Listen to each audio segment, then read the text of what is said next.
recurring problem that's taking place that I've witnessed. So I decided to make this video because of a recurring problem that's taking place that I've witnessed amongst religious people, and not once and not twice, at least a half a dozen times.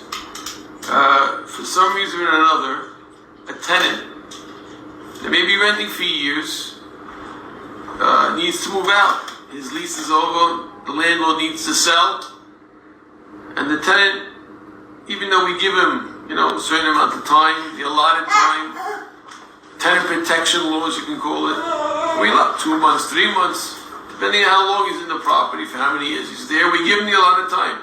He doesn't want to leave. What do you mean he doesn't want? Why don't you want to leave? Well, I don't want to leave. I don't see what that means. He knows that the landlord is under the gun to sell. He has a potential buyer, and he only agrees to leave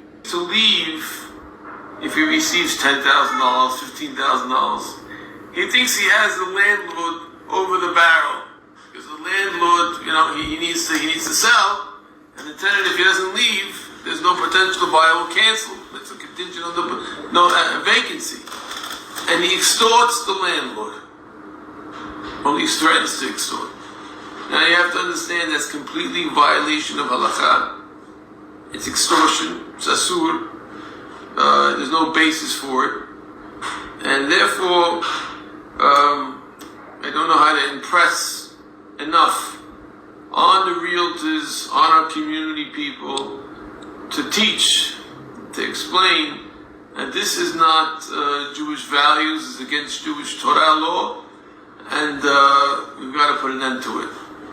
יהי רצון שנזכה שכולם יהיו ישרים וטובים ועשית ישר ועטוב. You have to move out when you have to move out. Considerations, a bit will give you some extra time. We'll be soft with you. But to demand money, and demand key money because you're moving out for the landlord, the property is not yours. You're obligated to move out. Baruch Adonai le'olam, amen v'amen.